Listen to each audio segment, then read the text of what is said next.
Macmillan Audio presents Mothers and Daughters by Rae Meadows. Read for you by Maggie-Meg Reed.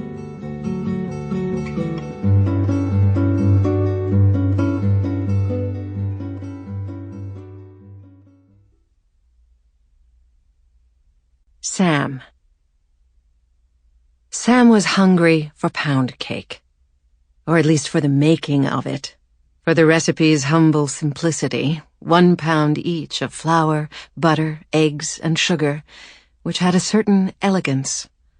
The old-fashionedness of pound cake appealed to her too, its satisfying solidity and lack of pretension, its buttery richness. Blame it on Wisconsin, she thought. The trees had begun to change, with the sugar maples leading the way, their golden red leaves glowing through the rain-spattered windshield. It was October. Sam loved the ephemeral majesty and beautiful decay of fall, yet she couldn't enjoy it. Winter loomed, the promise of cracked lips from the parched indoor heat, burned cheeks from pinprick winds, the grit of sand and salt everywhere. This would be their 3rd winter in Madison, and she wondered how she would bear it, stuck inside with Ella, who was increasingly mobile, crawling circles around the living room, as darkness closed them in by 4 o'clock. She sat in the back seat, nursing Ella across the street from her friend Melanie's large arts and crafts house near Villas Park on the west side.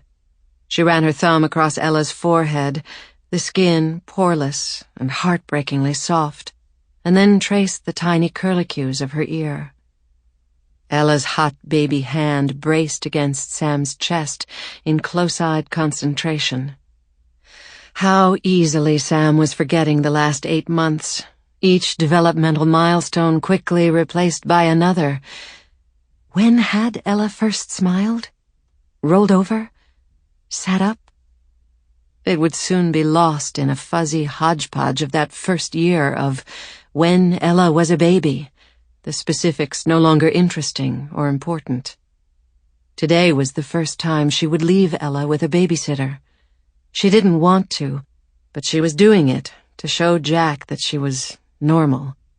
He had been urging her to get back into her studio for months.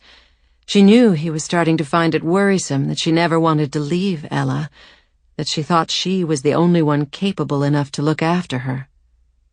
Jack was right. Sam did think that. The fear of something going wrong with the baby was overpowering. No one would be as watchful and anticipatory as she was. What if Ella fell back and cracked her skull, swallowed a penny and choked, got stung by a bee and went into anaphylactic shock? At times she resented the primacy of her role as mother.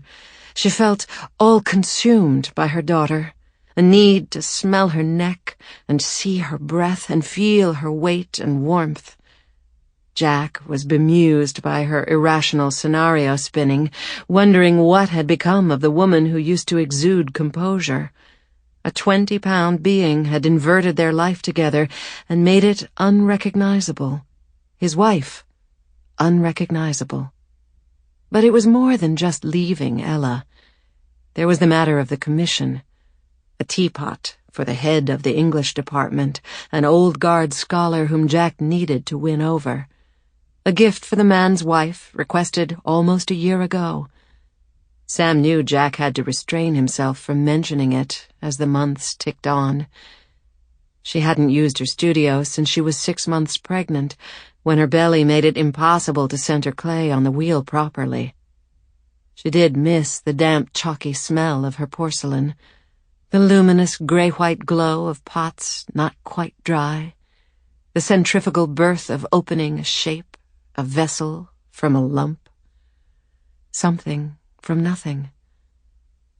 But now, going back to work spun an anxiety that was new and ferocious.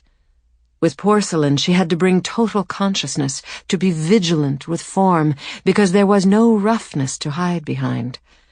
She had a lingering fear that her hands would no longer work in steady tandem, that she had lost her ability, her eye, or, almost worse, that her pieces would be lackluster.